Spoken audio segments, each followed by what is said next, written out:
that's the perfect segue to this next question, which is the vaccine mandates have been dropped.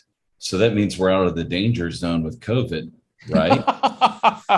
No, no, no, no, no.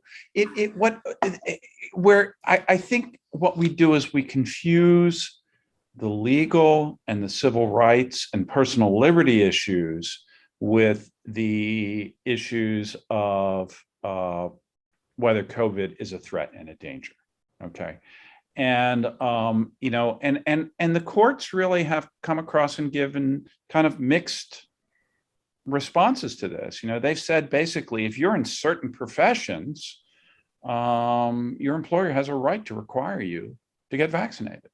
And those are things like, doctors and nurses and we all I think most of us vaccinated voluntarily, but there were doctors who've held out and didn't want to do it.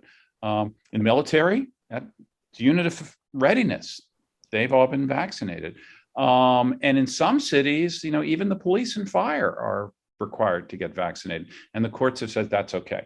That's a big difference between, say, like a guy who works in a paper factory and saying, "Oh, you have to get vaccinated," right? And what's the negative consequence to society? Well, he might spread it to some other people. He might not.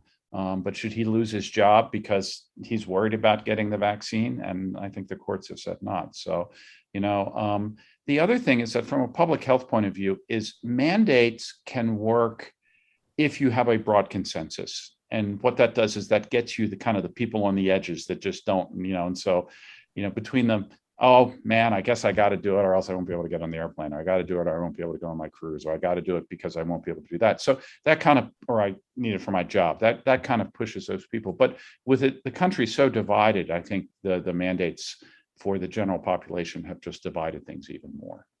Yeah. And so what that means is that we as health officials, what we have to do is we have to do a better job of convincing people that this is the best thing for them. Matt, I'm sorry.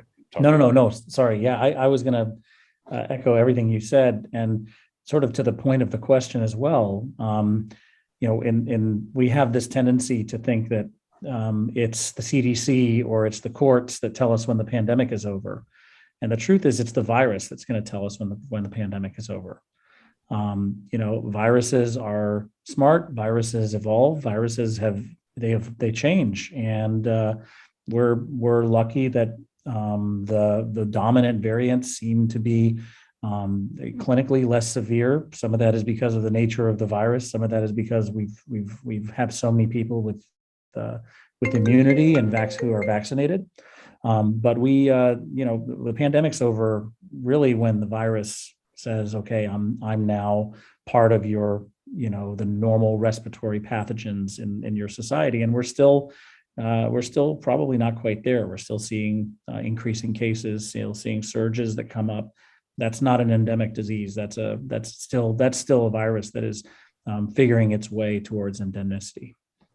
Yeah, and I do think, though, we are in such a better place now than we were 2 years ago, and I think everyone is so much more comfortable and not scared anymore. Like we, us three physicians that I know are vaccinated and boosted. So we are, and we know that if we were to get sick, that there's an antiviral out there if we need it, or if we have patients who need it, or if they're immunocompromised, or say they don't mount a good immune response to the vaccines, we know that there are therapeutics we can give to give them antibodies. So as far as danger zone, it's hard to say because, again, things have not stabilized, as Dr. Dasho has mentioned, but we're in a good place. We are at this time, especially if people are vaccinated and up to date, this isn't something to be scared of.